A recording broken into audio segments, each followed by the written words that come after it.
Hi guys, I am Saroj Kumar Sharma. स्वागत है आपका मेरे यूट्यूब चैनल पर।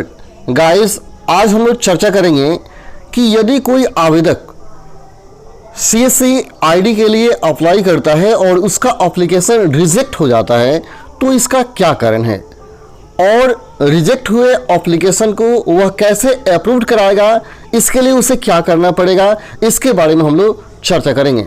बहुत सारे आवेदक ने हमें कमेंट किया था और हमें बताया था कि उन्होंने टीईसी परीक्षा भी पास कर गया, उनका सर्टिफिकेट भी डाउनलोड हो गया। इसके बाद जब उन्होंने सीएससी आईडी के लिए अप्लाई किया तो स्टेटस में यह दिखा रहा है कि आपका एप्लीकेशन रिजेक्ट हो चुका है। तो यदि आपका एप्लीकेशन रिजेक्ट हो गया है तो इसका क्या कारण है, उन्हीं कारणों के बारे में आज हम लोग इस वीडियो में चर्चा करेंगे। आपके एप्लीकेशन के रिजेक्ट होने की क्या मुख्य कारण है? बहुत सारे कारण हो सकते हैं, उन सारे कारणों के बारे में आज मैं इस वीडियो में चर्चा करूंगा। तो चलिए हम लोग ज़्यादा समय बर्बाद नहीं करते हैं, जान लेते हैं कि आपका एप्लीकेशन क्यों रिजेक्ट हुआ। और एक और बता दें, वैसे आवेदक जो अभी सीएससी के लिए आवेदन कर रहे हैं तो वे भुला कर भी ये गलती नहीं करेंगे। जरूर वे आवेदक इस वीडियो को देखें, इसके बाद ही आप सीएससी के लिए आवेदन करें, नहीं तो ऐसा हो सकता है कि आपका भी एप्लीकेशन रिजेक्ट हो जाए। तो चलिए हम लोग शुरू करते हैं आज का यह सबसे महत्वपूर्ण वीडियो।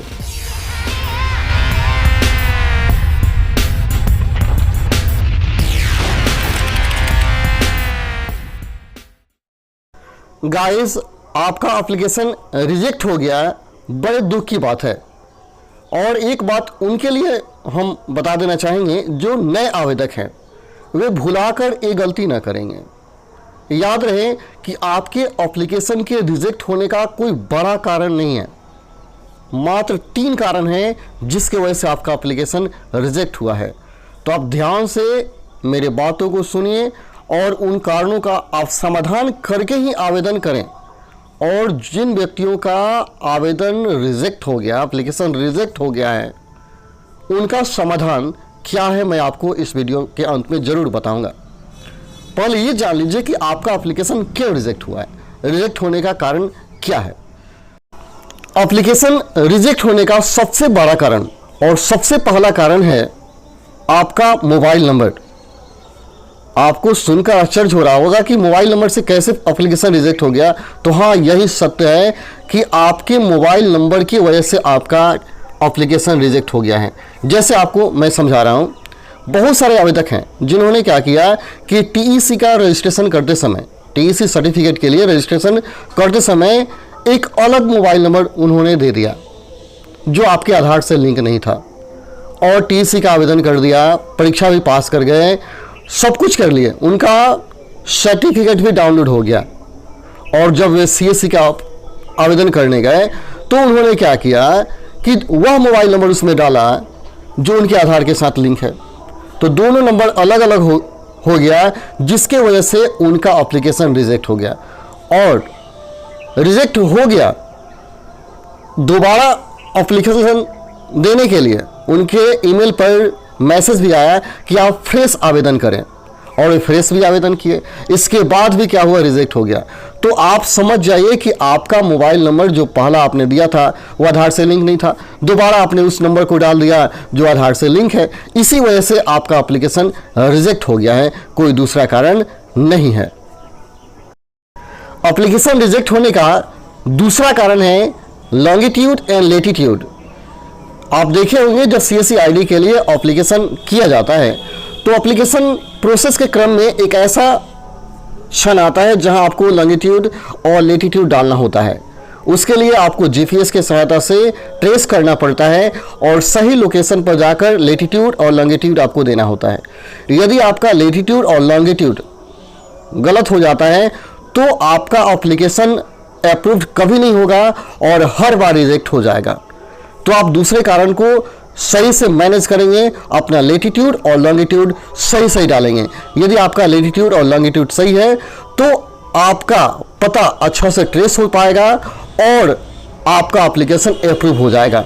तो दूसरा कारण है लॉन्गिट्यूड और लेटीट्यूड। एप्लीकेशन रिजेक्ट होने का तीसरा कारण है केवाईसी डॉक्यूमेंट प्रूफ। जैसे सीएससी एप्लीकेशन का लास्ट स्टेप है डॉक्यूमेंट प्रूफ केवाईसी के लिए देना। इसमें बहुत सारे ऑप्शन हैं, आप वोटर आईडी कार्ड दे सकते हैं, आधार कार्ड दे सकते हैं, बहुत सारा डॉक्यूमेंट प्रूफ देने के लिए उसमें ऑप्शन दिया गया है। लेकिन याद रहे, अनेकों आवेदक एप्लीकेंट ऐसे हैं जो डॉक्यूमेंट प्रूफ में, केवाईसी डॉक्यूमेंट प्रूफ में आधार कार्ड दिए हैं और आधार देते समय उन्होंने क्या किया, फ्रंट से को स्कैन किया, आधार के फ्रंट को स्कैन किया और उसमें अपलोड कर दिया, जो कि बिल्कुल गलत है। आप ऐसा गलती कभी नहीं करेंगे। यदि आप ऐसा गलती किए हैं तो आपका एप्लीकेशन रिजेक्ट है और उसे कभी सुधार नहीं किया जा सकता है। तो आप करेंगे कैसे?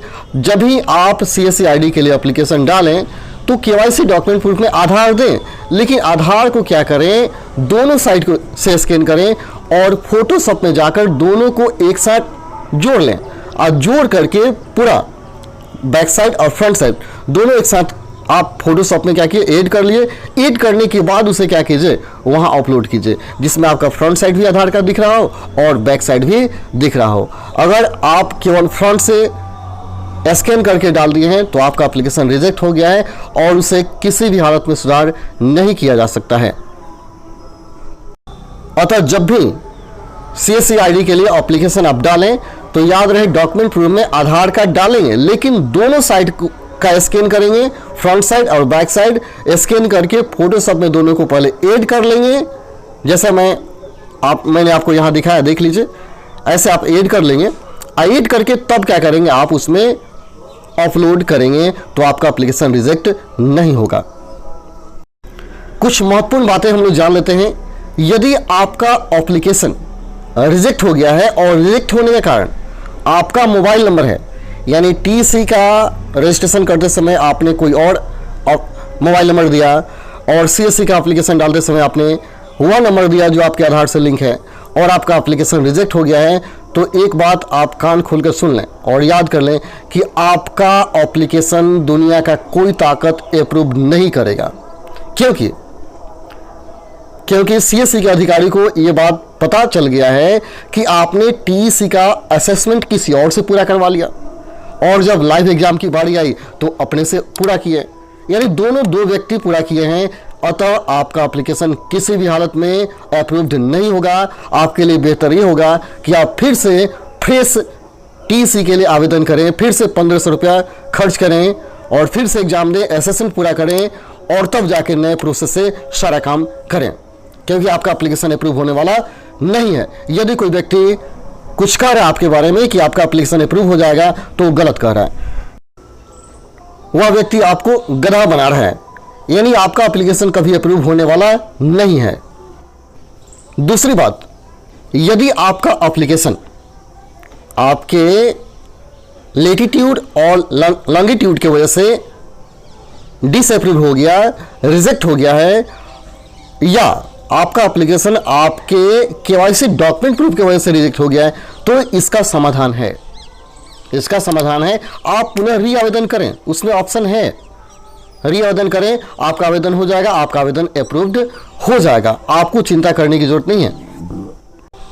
केवल आप एक बात का ध्यान रखेंगे कि लेटीट्यूड और लॉन्गिट्यूड गलत नहीं डालेंगे, अच्छा से ट्रेस करेंगे। अपने से नहीं होता है तो किसी और से ट्रेस करके लेटीट्यूड और लॉन्गिट्यूड अच्छा से डाल लें। और दूसरा बात ख्याल रखेंगे कि आप केवाईसी डॉक्यूमेंट प्रूफ में आधार का बैक साइड और फ्रंट साइड दोनों को एक साथ जोड़ लेंगे, तब जाके उसको अपलोड करेंगे। चलिए, तो आज हम लोग इतना ही रह लेते हैं, फिर मिलते हैं अगले वीडियो में CSC से संबंधित कुछ महत्वपूर्ण जानकारी के साथ। आप हमेशा मेरे चैनल पर बने रहें, क्योंकि CSC से संबंधित महत्वपूर्ण जानकारियां इसी चैनल से आपको प्राप्त होगी।